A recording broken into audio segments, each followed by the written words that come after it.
বাংলা সংবাদে আপনাদের স্বাগতম। প্রথমেই শিরোনাম। ভোটের মাঠে ফিরলেন হাসিনা। সপরিবারে যমুনার উদ্দেশ্যে তারেক রহমান। ইসলামী আন্দোলনের জন্য ৫০ আসন ফাঁকা রেখেই সমঝোতা ১০ দলের। চাকরিজীবীদের ২ দফায় ৬ দিনের ছুটি আসছে। ভোটের মাঠে ফিরলেন হাসিনা। ময়মনসিংহ ৯ নান্দাইল আসনে ত্রয়োদশ জাতীয় সংসদ নির্বাচনে স্বতন্ত্র প্রার্থী হিসেবে প্রার্থিতা ফিরে পেয়েছেন হাসিনা খান চৌধুরী। বৃহস্পতিবার ১৫ই ডিসেম্বর সকালে রাজধানীর আগারগাঁওয়ে নির্বাচন কমিশন ইসি কার্যালয়ে আপিল শুনানি শেষে তার মনোনয়নপত্র বৈধ ঘোষণা করা হয়। এর আগে মনোনয়নপত্র যাচাই বাছাইয়ের সময় মোট ভোটারের শতকরা ১/১% ভোটারের স্বাক্ষরের জটিলতা দেখিয়ে রিটার্নিং কর্মকর্তা হাসিনা খান চৌধুরীর মনোনয়নপত্র বাতিল করেছিলেন। ওই সিদ্ধান্তের বিরুদ্ধে তিনি নির্বাচন কমিশনে আপিল করেন। বৃহস্পতিবার কমিশনের শুনানিতে তার আপিল মঞ্জুর হয় এবং তিনি নির্বাচনে অংশ নেওয়ার চূড়ান্ত বৈধতা লাভ করেন। হাসিনা খান চৌধুরী নান্দাইল আসনের সাবেক ৪ বারের সংসদ সদস্য, বীর মুক্তিযোদ্ধা মরহুম খুররম খান চৌধুরীর সহধর্মিণী এবং উপজেলা বিএনপির সাবেক ভারপ্রাপ্ত সভাপতি নাসের খান চৌধুরীর মা। তার প্রার্থিতা ফিরে পাওয়ার খবরে নির্বাচনী এলাকার ভোটার ও সমর্থকদের মধ্যে ব্যাপক আনন্দ উচ্ছ্বাস দেখা দেয়। বিশেষ করে নান্দাইল আসনে বিএনপির মনোনয়ন বঞ্চিত ৪ নেতার অনুসারীরা এ খবরে নতুন করে উজ্জীবিত হয়ে উঠেছেন।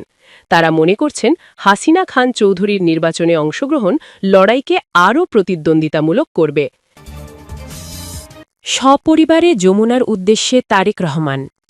অন্তর্বর্তী সরকারের প্রধান উপদেষ্টা ড মোহাম্মদ ইউনূসের সঙ্গে সাক্ষাৎ করতে সপরিবারে রাষ্ট্রীয় অতিথি ভবন যমুনায় যাচ্ছেন বিএনপির চেয়ারম্যান তারেক রহমান।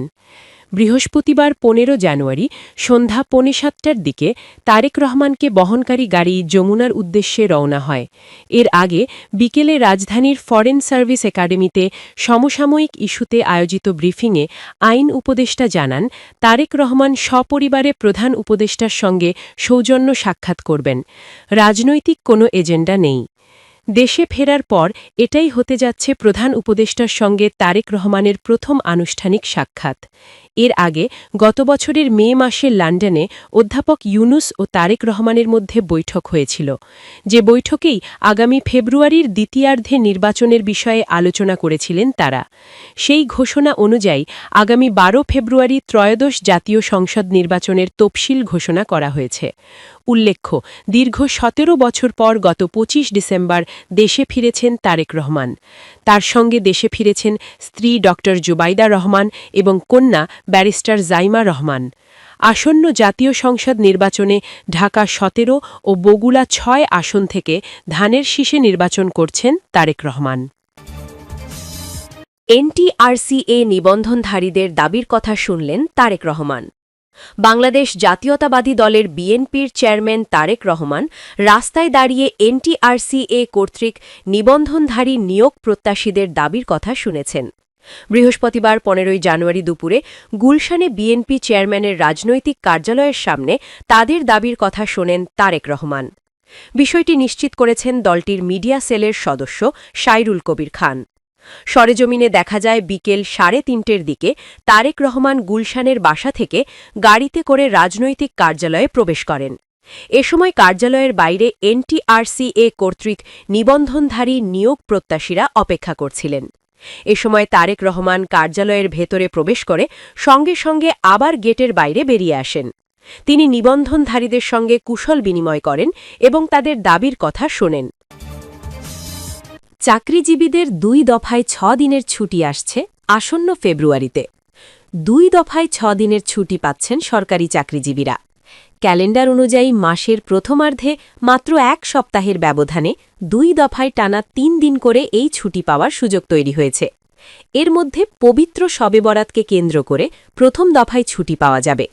সম্ভাব্য হিসাব অনুযায়ী আগামী ৪ ফেব্রুয়ারি বুধবার শবে বরাত পালিত হতে পারে। চাঁদ দেখা সাপেক্ষে ওই দিন শবে বরাত অনুষ্ঠিত হলে পরদিন ৫ ফেব্রুয়ারি বৃহস্পতিবার নির্বাহী আদেশে সরকারি ছুটি ঘোষণা করা হবে। এর সঙ্গে যুক্ত হবে সাপ্তাহিক ছুটি শুক্রবার ও শনিবার ৬ ও ৭ ফেব্রুয়ারি। ফলে মাসের শুরুতেই সরকারি চাকরিজীবীরা টানা ৩ দিনের ছুটি ভোগ করতে পারবেন। দ্বিতীয় দফায় ঠিক ১ সপ্তাহ পর ত্রয়োদশ জাতীয় সংসদ নির্বাচন উপলক্ষে দীর্ঘ ছুটি মিলছে। ১২ ফেব্রুয়ারি বৃহস্পতিবার নির্বাচন অনুষ্ঠিত হওয়ার কথা রয়েছে। নির্বাচনের দিন সাধারণ ছুটি থাকায় এর পরের ২ দিন ১৩ ও ১৪ ফেব্রুয়ারি সাপ্তাহিক ছুটির সঙ্গে মিলিয়ে আবারও টানা ৩ দিনের ছুটি পাচ্ছেন সরকারি চাকরিজীবীরা।